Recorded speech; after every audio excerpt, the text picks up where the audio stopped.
Proceed to presentation, technical presentation by next briefing. Doctor. Okay, we do not expect any emergency like fire outbreak or anything, because I think we are to relax. But in case you, just like he said, you are pressed, he has directed us. So now we need one volunteer for opening prayer.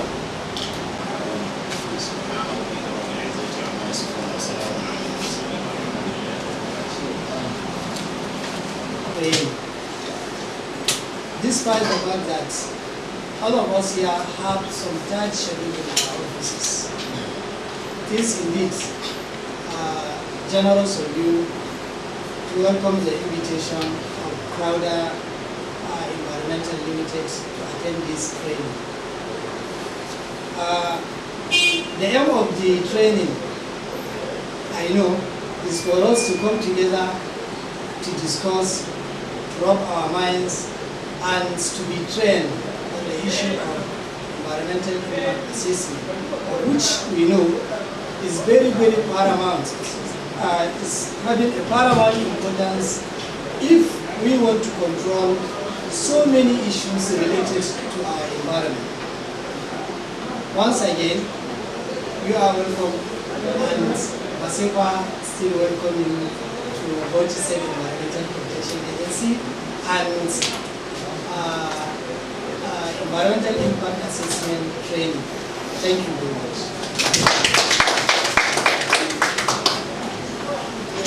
Inspection, enforcement and compliance. Right now we'll go straight to the presentation, technical presentation by the NESREA coordinator of Bauchi State, in the person of Alhaji Yahaya Adamu. Let's put our hands together for him. Once again, we would like to borrow a hint from the coordinator of this program. I want to stand on the existing protocol.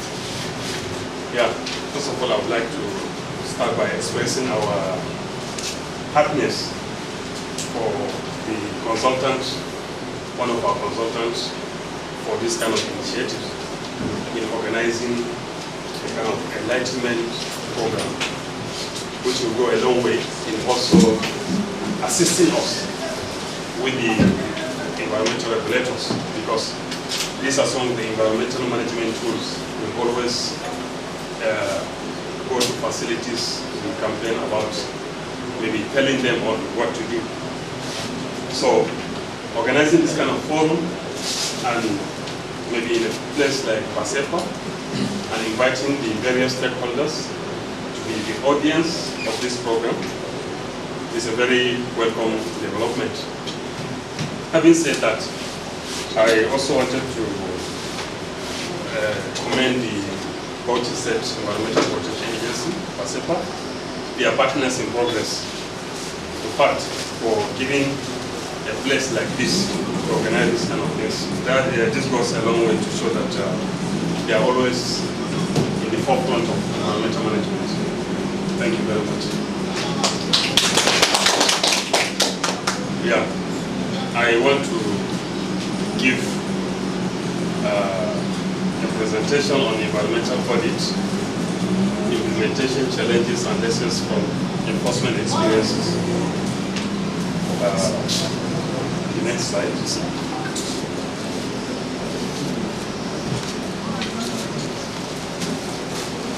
This is the presentation outline. We have the background, the establishment of NESREA, mission and vision, environmental audit, and conclusion. You may tend to ask, why bring in NESREA and the background?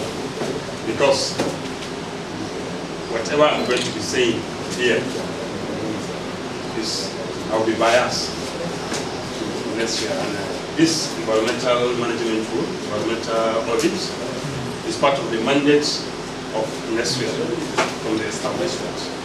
So that is why I want to take our mind back to the establishment of the agency, what gives it the power to implement this environmental audit, so that it will be carried along. Thank you.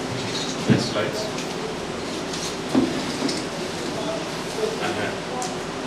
Background knowledge is, I wanted to give maybe a brief historical background of the agency, how it comes about.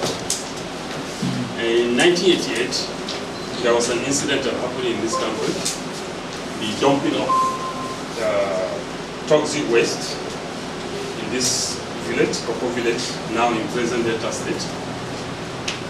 Before then, there was no any institutional arrangement in Nigeria to tackle environmental protection. So that was the first time, in fact, not even in Nigeria, in the whole of Africa, that was the first time that an institutional establishment would be formed to tackle environmental problems. So what happened in that time, there was a dumping of toxic waste in the coastal town of Koko, which led to the establishment of what we had that time as Federal Environmental Protection Agency, FEPA, in 1988. So in the wisdom of the government, FEPA and other relevant departments and other ministries, so that means from 1988 up to 1999, that was the agency that was responsible for managing environmental problems in Nigeria. So in 1999, with the coming of the present political administration in the country, so the FEPA and other line ministries in some other departments in the line ministries were merged to form what we call the Federal Ministry of Environment in that 1999. But then there was a void again. Yeah, the ministry makes the policies, but there was no enforcement arm for the policies being implemented by that ministry. So that created a void again. Then in 2006, 2007, thereabout, then the government now says, okay, let's establish an agency that will be saddled with the responsibility of enforcing the laws, the policies of the government. That was how NESREA came into being. NESREA was established in 2007 with the sole with the responsibility of enforcing all environmental laws, guidelines, standards in the country. And the establishment of NESREA is in line with the Constitution of the Federal Republic of Nigeria, 1999, Section 20. Then the establishment of NESREA. The National Environmental Standard is a parastatal of the Federal Ministry of Environment. The agency was established by this Establishment Act 2007, which was signed into law. Then the NESREA Establishment Act repealed the Federal Environmental Protection Agency. What it means, that means it has now taken over the Act of FEPA. Then the National Environmental Standard Regulation Enforcement Agency, the Act of 2007 was amended in 2019, and it was signed into law by President Muhammadu Buhari because in 2018, as the agency was established, there are a lot of gaps being identified too, even with the enforcement power. We had issues with the Federal Ministry of Environment on the issue of environmental audit. Who is responsible for that? Even at the Act establishing because we talk about sustainable development. If you are doing your activity without putting the next generation, then that means you are not being sustainable. So that is, in a way, environmental audit seeks to find a balance in that aspect. It also encourages the private sector as self-regulating the environment. Through the environmental auditing, you don't even need a regulator, because it's a tool that will measure how you are impacting on the environment. So that environmental audit, the objective of it is now is encouraging the private sector as self-regulating its environmental policies and practices. Then it is seeking assurance that the company carries out all activities which affect compliance issue under regulated conditions. It's another objective. And it also supplements traditional inspection works in industries, like the inspections that we carry out to industries. Once you have an environmental audit, you understand? So it seeks to supplement, because that's the essence of going for the inspection, in order to identify some effects of your activity. So those environmental audit too seeks to do that. So it's a supplementary. Yes, next slide. Then this environmental audit, we said, is a systematic approach. So it needs technical people. That's why I take my time to bring this. Who is an environmental auditor? Because it's not everybody that will just go and say, you want to conduct environmental audit. Yes. An environmental auditor conducts environmental audit to assess the performance of commercial and industrial operations. These are the qualifications criteria. You need to have significant environmental experience. You need to demonstrate competence in audit process and techniques. You need to have working knowledge of regulations. You need to know what are the gazetted regulations that we have. Even if not all, you know some. Then you'll be certified through accreditation process of NESREA, among others. Mind you, it's not only NESREA, Economists of Environment too. It's also certifying consultants for this purpose. And the ethical responsibility of an environmental auditor is full disclosure of all information to the authority. What therefore means is you don't connive with the facilities in order to hide some vital information that may affect the environment. That's what you mean by ethical responsibility. You need to have that integrity in order to disclose if you've been giving maybe the company give you the job to conduct environmental audit, whatever you identify, you disclose it to the authority. Then non-issuance of misleading information to the authority, because it has a similar disease. That's why I brought this. And the person that organized this is also our environmental consultant. I don't know his area, but we have areas that we give them accreditation. Some environmental audit, some environmental impact assessments, some environmental laboratory analysis and what have you. Next. Then, coming back, these are the basic steps in environmental audit. Yes, I tend to be very brief because the thing is very broad, and I look at the time, so I'll be very brief. The basic steps in environmental auditing consists of about 3 steps. We have that, you understand? Then the contact scheme of how a site, then you need to visit. Another step in these activities at site is the internal control. You need to know the internal management system of the company, what are their policies at site. As you are going through, chemicals do they use? You need to know that we have chemicals, you note it. You need to advise them. Trade convention, all these ones is on chemical. They emit a lot of noise. And noise is a pollution. It affects the environment, it affects the workers of the company. So you need to assess that. Then at the post-audit activities, that was at the last stage, after your audit findings, you need to sit down with the management of the company. You bring a draft environmental audit report whereby you specify most of the impacts that have been identified. then you now discuss with them how to manage those impacts in what we call the follow-up. Yeah, you design a mitigation plan and follow-up. Then after that, then you present your final report with their agreement. Then they will sign. Then you present the report to the agency as environmental audit report. Next slide. Okay. Then we have a reporting format for the environmental auditing. The agency come up with this. These are national guidelines for environmental audit in Nigeria. After doing all the exercise, you need to follow this manual in presenting your audit report, because it assists all regulators in for the environmental audit report once it follows this format. Next slide.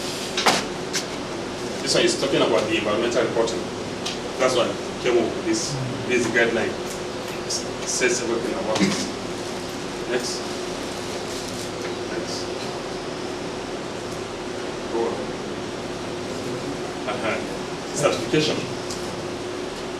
There is need for certification, that to certify that audit. And who does that is NESREA.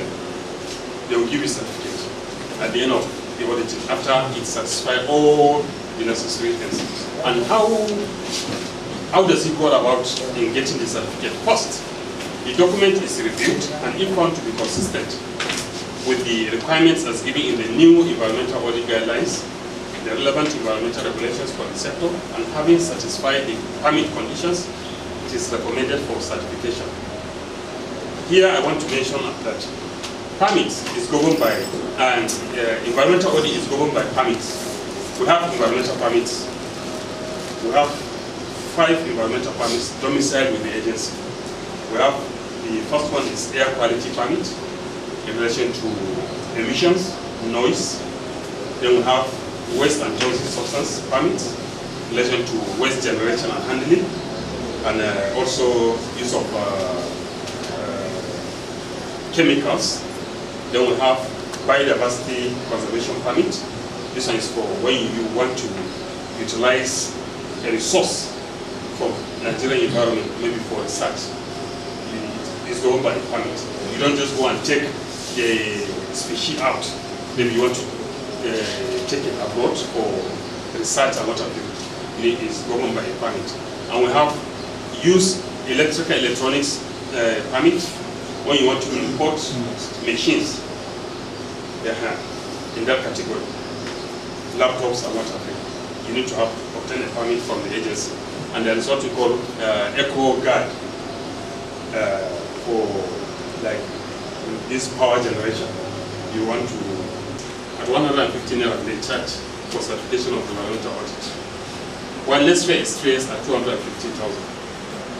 But the laws clearly spells out. NESREA is the only regulatory agency mandated to demand for environmental audit and also issue certificate of environmental audit. So it's an important mechanism to assess the operational processes and life cycle analysis of all facilities. Therefore, the recommendations, mitigation measures and action plans offered for implementation should be executed by facilities to ensure sustainable development.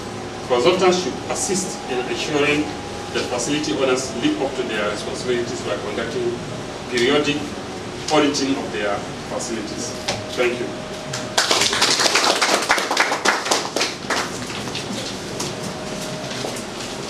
Please, let's put our hands together again. Thank you very much, sir, for going very direct and straight to the point.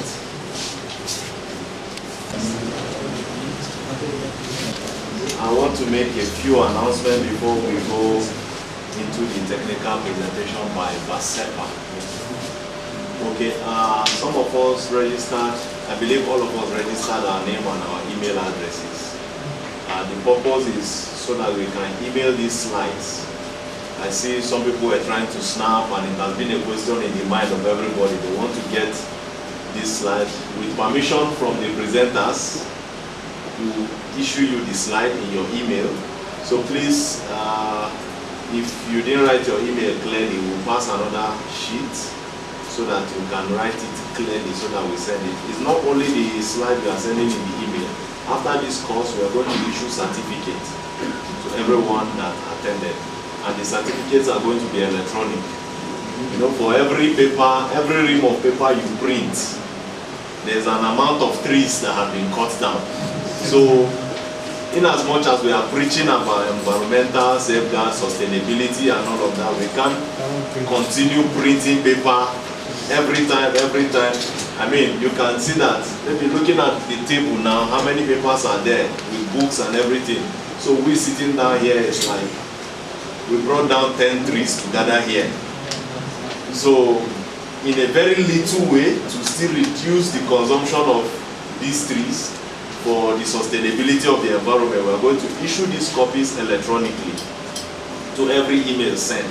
So in case after the program you didn't get your email, maybe you need to reach us. We'll publish our email address. You just reach us so that you send us the correct information. There are no. Please, you at the back. My name is NESREA. I'm a secretary. How do you think the Bauchi conservation Oh, you're welcome, sir. Good afternoon. Okay, let me introduce my Julius from Crowder. Good afternoon. Yes. I am the State Environmental Protection Agency. From Audit of the Chapter. Good afternoon. My name is Bauchi State. Very auditor. Signed and from the Office of the Auditor. You're welcome, sir. Yes, from Bauchi State Television. NESREA Bauchi Station Office. NESREA inspection, enforcement and compliance, BASEPA. Thank you very much, sir. Please let's. Thank you very much. So we do not intend to keep us any delay or waste our time. We want to be very quick so that we can return back to our various assignments. Thank you very much.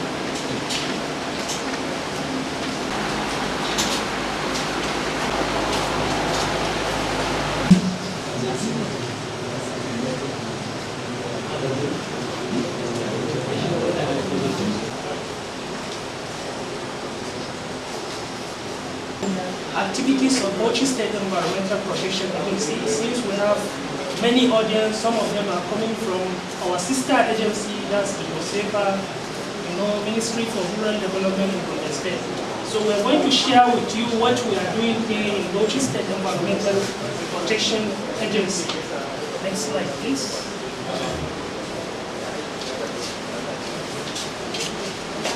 Yeah, this is a brief introduction.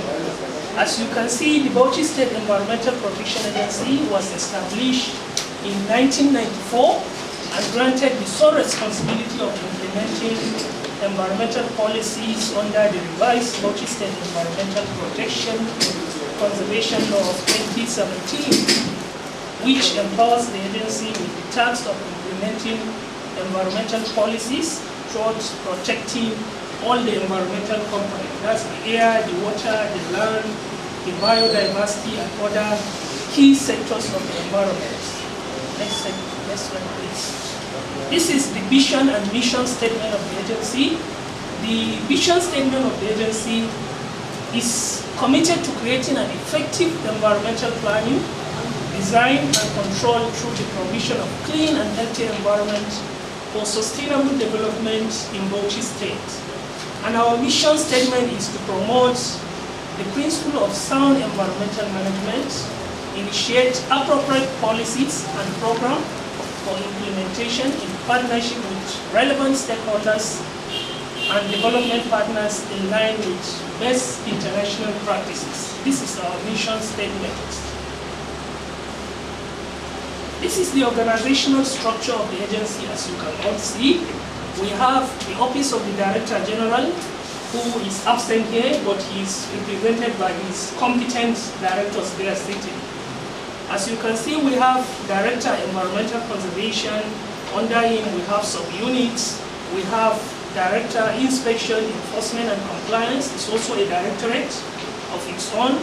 We have Director Planning, Research and Statistics.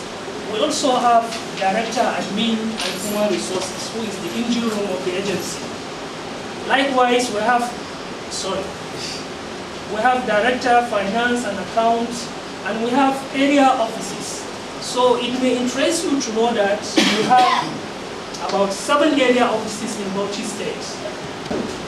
As you can see, the first one is implementation of environmental policy. The second one, identify, detect, and involve any environmental problems. The third one, represent the state in any environmental matter. The fourth mandate of the agency is to arrange and coordinate planning for the urban regional process in the state.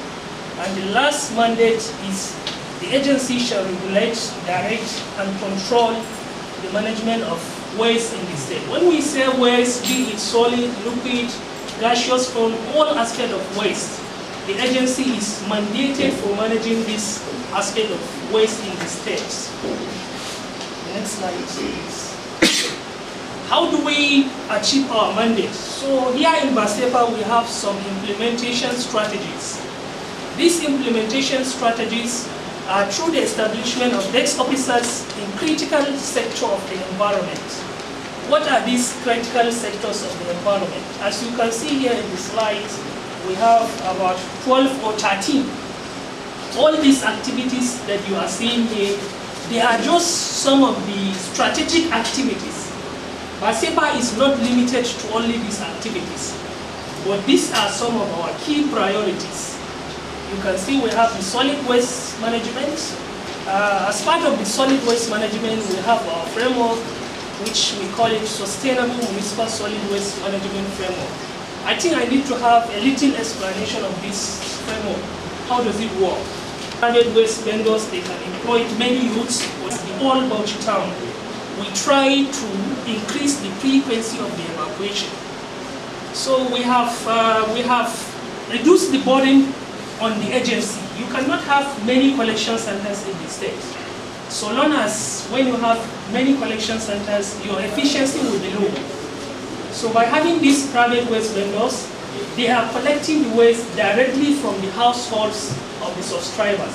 So next slide, please. Our strength and collaboration. How do we have the strength and collaboration? The agency understands that collaboration is the key to success. BASEPA alone cannot achieve all the results without collaborating with stakeholders.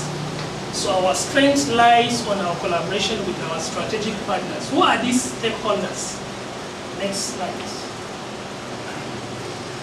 One of our key strategic stakeholders, we have the World Health Organization, that's the WHO. They have been supporting us in most of our activities. We have a project, we call it Sanitation Safety Plan, which is a WHO program for ensuring safe and healthy sanitation practices from the bottom to the tail end of the sanitation. That's from the initial stage to the final usage of the sanitation. We want to ensure that people are protected, workers are protected, the environment is also protected. This sanitation safety plan, our DG is one of the technical team at the national level, where he made a presentation at the Federal Ministry of Water Resources for the implementation of this sanitation safety plan. Right now we have our submission with the WHO, which they are going to finance the implementation of this sanitation safety plan in Bauchi State. Next slide. Also, we have Action Against Hunger. This is a multinational organization. They are one of our collaborators as well. Recently, we have a lot of activities with Action Against Hunger to combat cholera. They have been supporting us with evacuation of pit latrines within the metropolis. They have been supporting us also. Just last week, we had a training for the evacuators of a pit latrine in Bauchi State. all is funded by this Action Against Hunger. So we try to improve their capacity of these people are trained to show them how they should how they should protect their own well-being while at the same time doing their practices as a source of livelihood. So Action Against Hunger is our strategic partner in that regard. Next slide. One of our collaborators is the National Environmental Standard Regulation and Enforcement Agency, which I just made mention of now.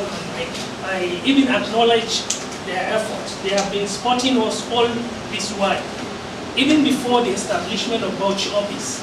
As you can see in the picture here, the one at the forefront is the Zonal Director of the office, which also the State Director is part of the team. We had a joint inspection at Trietta Quarry site in Bauchi State, where we went there to check how have they been doing their environmental practices. Is it in line with best management practices? Because we have been receiving a series of complaints from the host communities with the management of power.uk. The second one is one of our heat dumps at Dungulbi Waste Management. How does this power.uk, what is our own commitment in this power.uk project? The commitment of Basepa in this power.uk is to give the the entire monopoly of the solid waste generated in Bauchi State. So they will use the solid waste to generate electricity.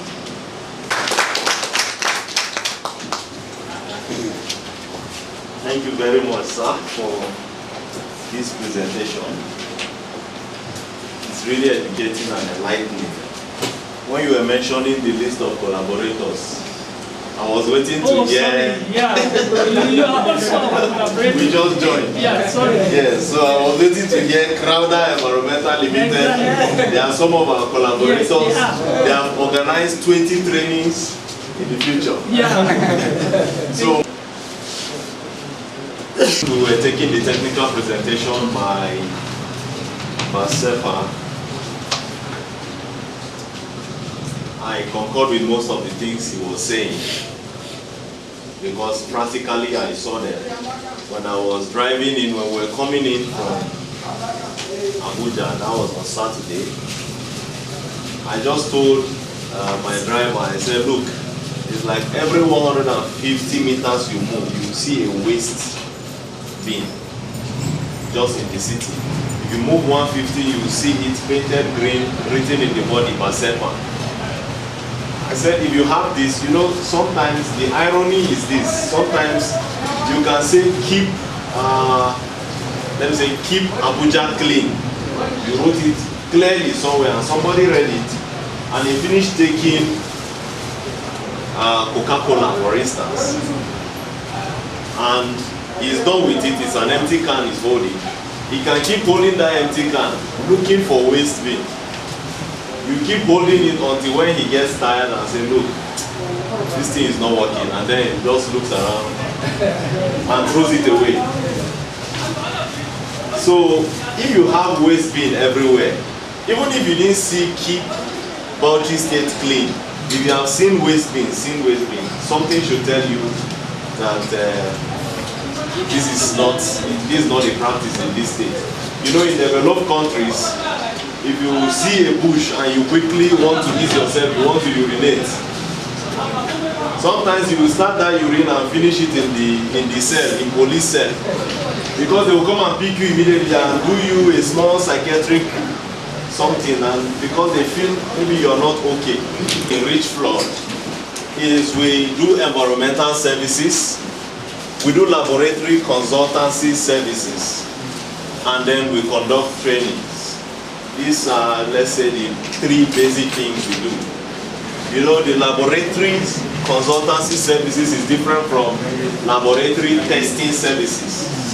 We are not just testing, but we are consultants to other laboratories. And as you know, in the world today, there is no one laboratory, just one laboratory that can run every parameter. It's not possible. That lab does not exist. That can run every parameter you bring. No. So,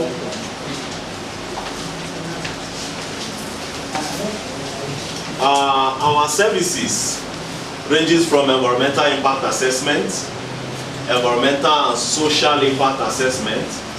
Basically, these two are the same, but the social component is for emphasis. Like for some sponsored projects, maybe World Bank is assisting a project, they take the social component very important. So they require an environmental and social impact assessment. We do resettlement action plan, RAP. Maybe you are about to start up a project that maybe a category A project. I'll talk about categories of project later. A project that has maybe high impact. In fact, the footprint of the project is in a community and you want to relocate them. That is where this resettlement action plan comes in. Resettlement action plan comes in different scales. Sometimes it's maybe just 2 households you are resettling. So it's a small scale. I don't think you may not need a sophisticated consultant to help you resettle 2 households or 1 household. But when you are doing it in a large scale, ranging from 10 and above, you need a consultant. You may not decide to say, I'll do this myself to save cost. You can run into trouble. If you have not done it before and you get an incompetent hand to do it, or you do it yourself, you may end up paying triple of what you will have paid. Because in Nigeria, we are wise now. It's not like those days. Once you say a project is coming today, people will start building in that place. So that when you come, they will tell you, this my house, it's worth this and that. Or they will just quickly get a red wrapper and tie it around a tree and tell you our God is here.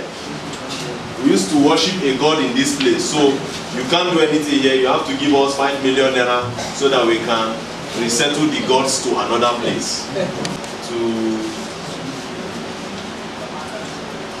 This and this is similar. This and this, they are like similar. The social component is what separates the two of them. It's for emphasis. Sometimes borrowers, they want you to do an environmental and social audit. Environmental and social audit. That is what they require for them to finance or be stakeholders to your project. And then we have Environmental Protection and Rehabilitation Program, EPRP. EPRP is done once in a lifetime of a project. This is done once in the lifetime of the project. This is done maybe once, but if your project is expanding to another territory again, you may have to do it again, but it's once. The IMM just once, 4 quarters in 1 year once. The environmental audit expires after every 3 years. Sorry. The environmental audit expires after every 3 years, but the EPRP, Environmental Protection and Rehabilitation Program, is especially for mining projects. It is being regulated by Ministry of Mines and Steel Development. So if you have a mining project, you are mining, you need an environmental protection and rehabilitation program. So that program is a plan, because we have a lot of holes, mining pits all around the nation that is killing people, killing animals. Even it's also harmful even to the biodiversity. We have them dug all around the country. So this is an initiative to try and curb these excesses for mining operators who are starting or who are existing. They need to conduct this, and there's what we call EPRF, Environmental Protection and Rehabilitation Fund. Is about 5% of the investment cost that is going to be remitted to the government for the rehabilitation of your site. Should in case you finish mining and pack your things and run away to your country, most of the miners we have in Nigeria may not be Nigerians. Nigerians may be stakeholders, but the bulk of it may be belonging to another country. So that fund is a tool that the country, the nation has noticed to try to mitigate that, so that by the time you contribute that annually, that fund annually, across that 5% is not going to be donated once. It's going to be splitted across the lifespan of the project. If your project is 25 years, that 5% you are going to spread it across the 25 years, so you'll be paying like that. I know some people will try to say, no, let my project be 100 years, so that I will just pay. Maybe if you pay 25 years, they are thinking you're going to stay longer than 25, then you park and run away. But FMEnv, they have tactics to mitigate all of that. So part of our services,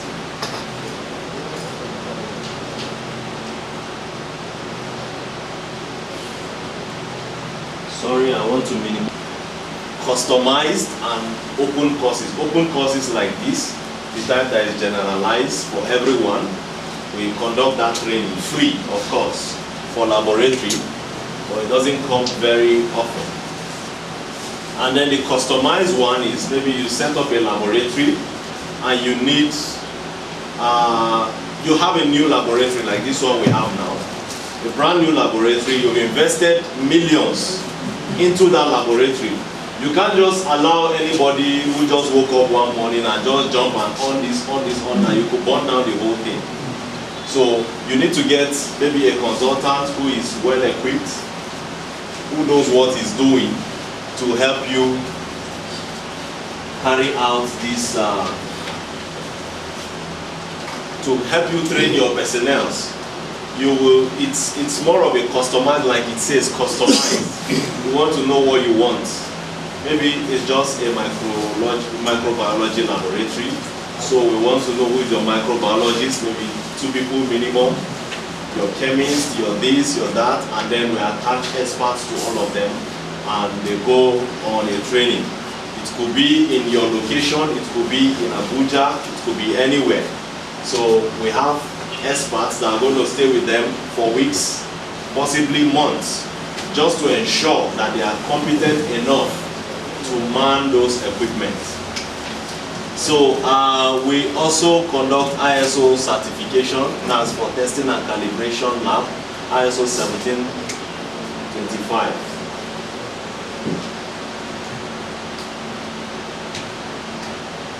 We conduct that training for you to get ISO certification for your laboratory.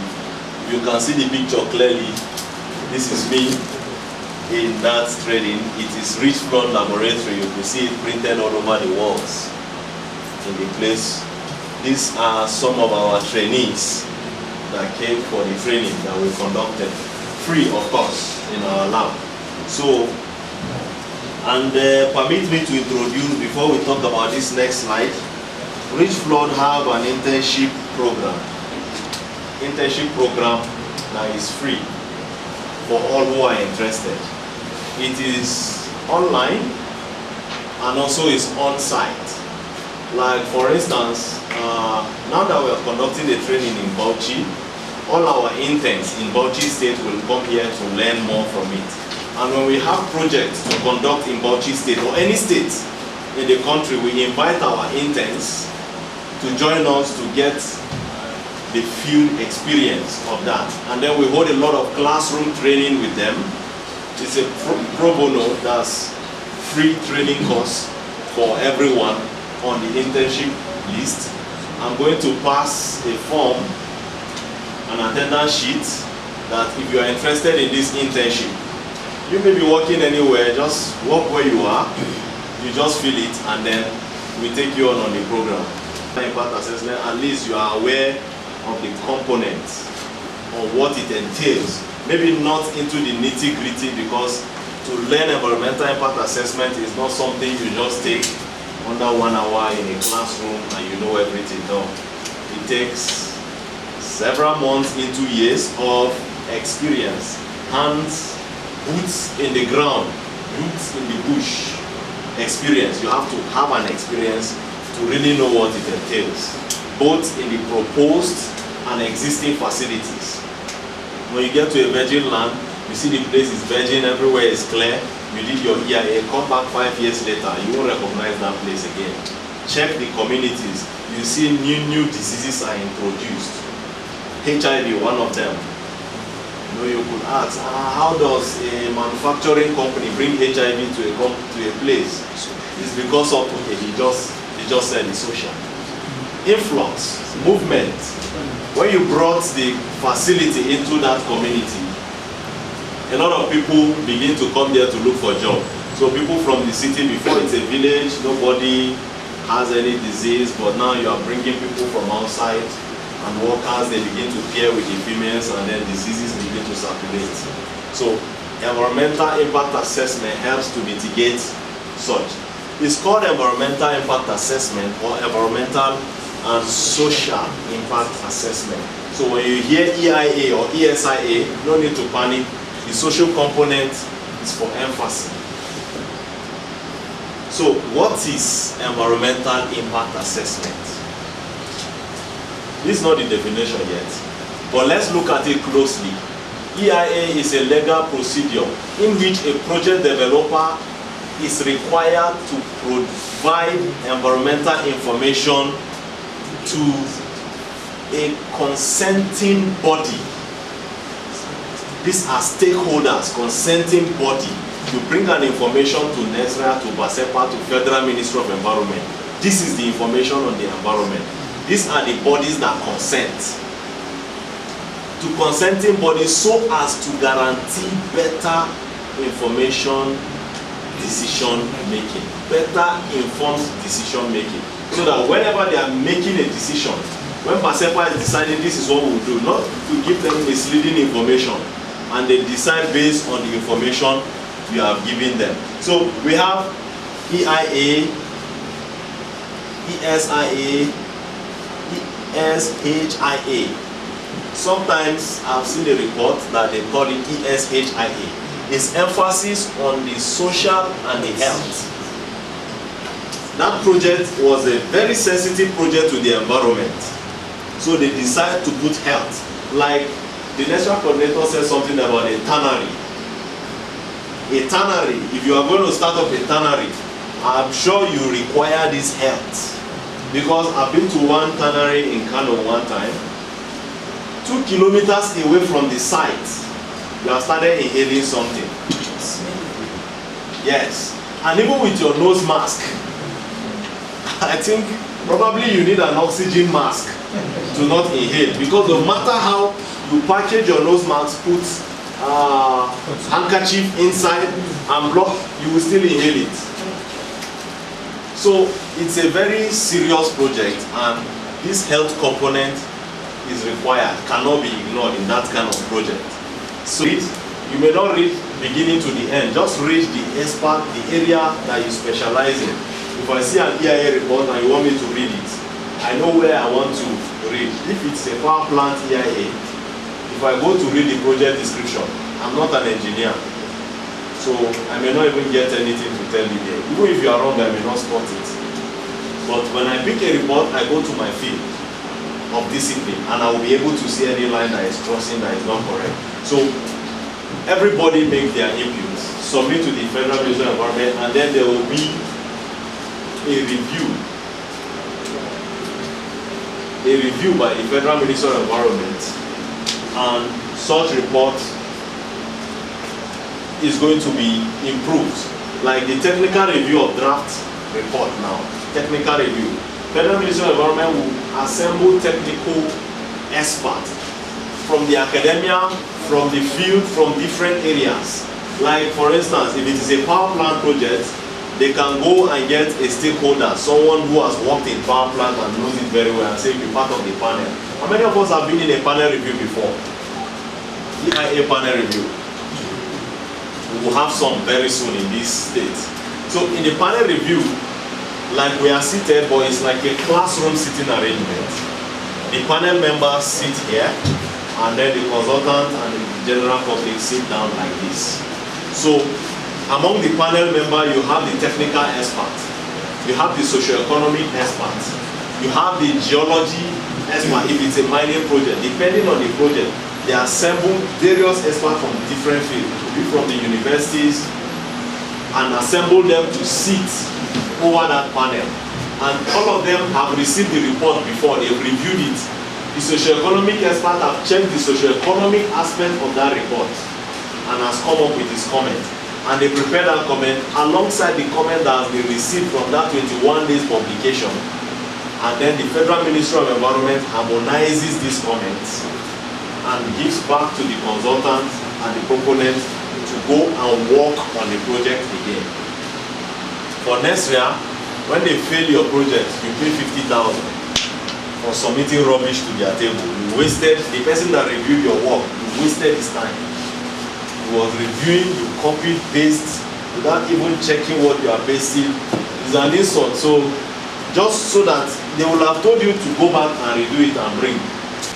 Let me move this up here so that we can see properly. First of all, this is the coal supply. This is the conveyor. This is the pulverizer, the mill. It blends the coal and then goes to the boiler. And then the heating takes place and you have the stack. This is where the emission comes out. Now, this is where, you know, when you burn the coal, there's going to be ash. The ash comes down here, and then the water purification, you have the stack going up,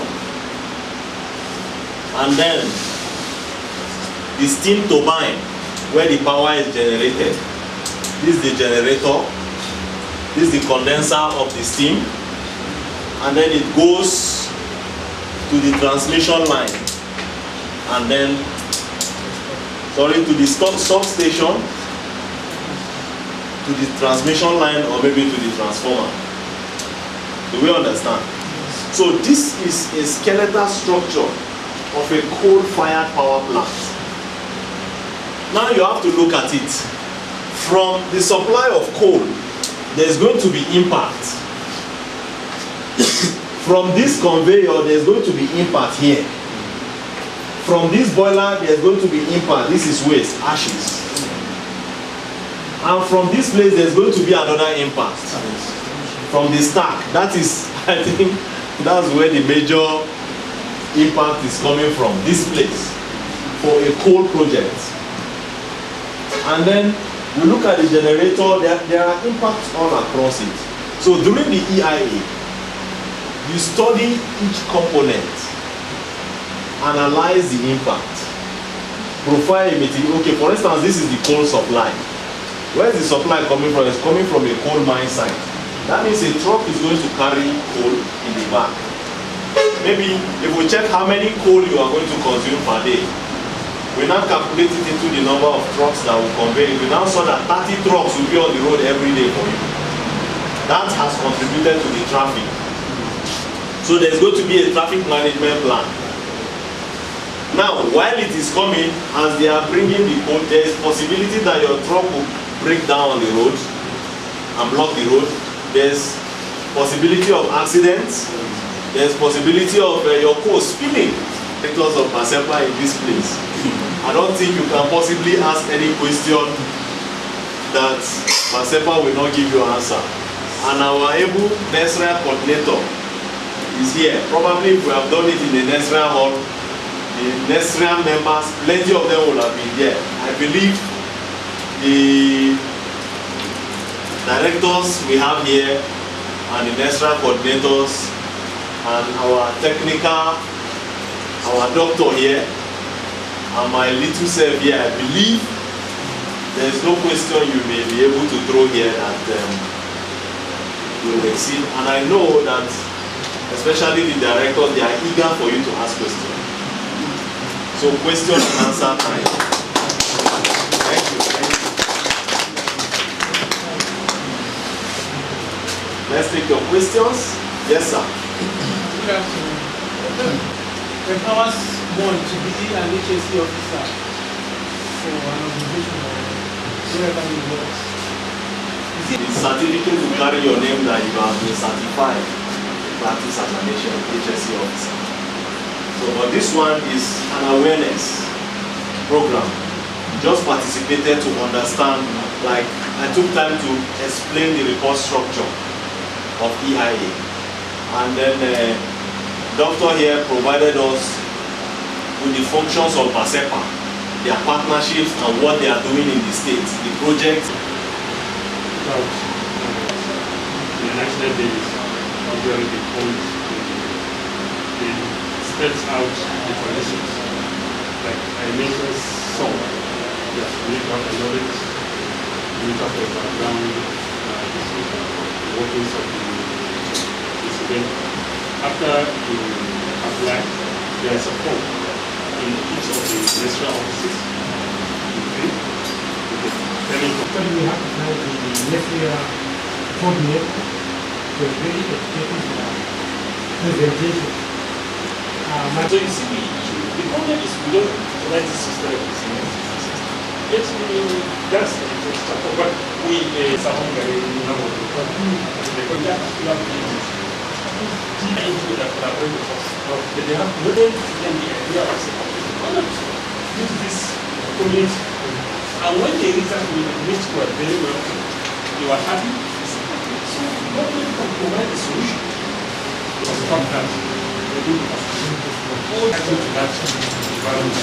So that's scenario because they don't have functional in place. Or some they have, but because the cost of running it.